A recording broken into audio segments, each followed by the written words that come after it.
me, a long time ago, there was this jolly wally king, and his name was King Herod the Great. And he was happy, happy, happy, happy, happy, happy, happy all the time. He had everything. He had it all, but he didn't have any love, Prince. Zero. None. He's just enjoying life. And his neighbor, who kind of lived on the other side of town, was this dude. Everyone was always talking about this dude. His name was Jesus. Jesus was always crying. He was sad. He was mad. He was always fighting for people's rights. I mean, this guy he was just sad. Every time they painted him, he was crying. So they ended up nicknaming him Song of Sorrow. They call him the sorrowful Christ. And the thing about Jesus was everywhere he went, he left love prints.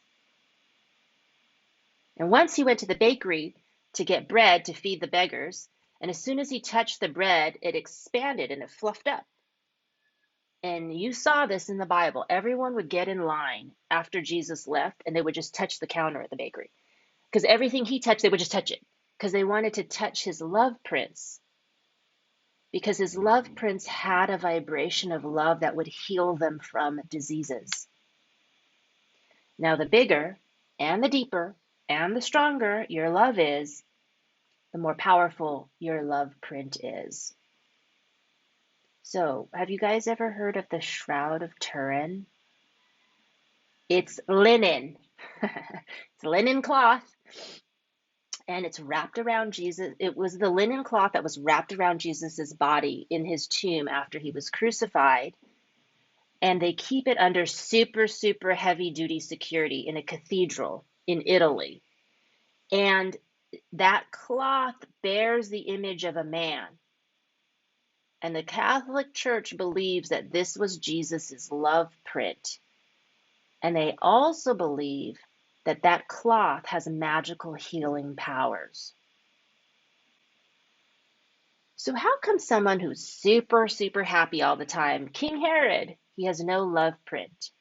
And someone who's sad all the time, like Jesus, has a really mega love print?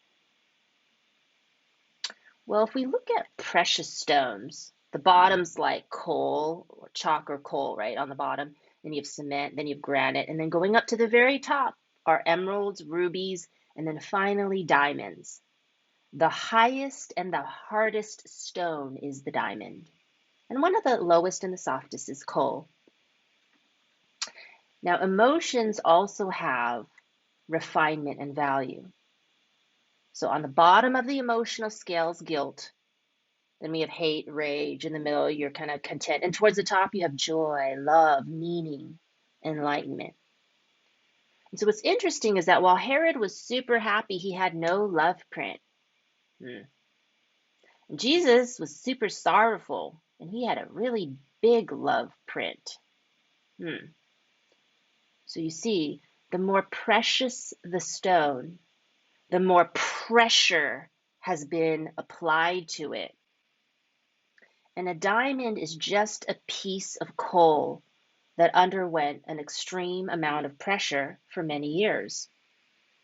And a big love print is just sorrow that underwent an extreme amount of pressure through service and caring for others and healing others and going unnoticed, yet still being kind. You know, happy is great, but there's not enough pressure there to grow a diamond. Sorrow is pressure. It's a hell of a lot of pressure. And you know what? That's you becoming a diamond. Your love print will last in this world long after you do. Jesus' soulmate was humanity. And being paired with humanity, his soulmate allowed him the most explosive growth. You know, and I'm sure he would have preferred an easier life, but he wanted his love print to be forever. So young and so beautiful and so eternal that it became his sacred heart.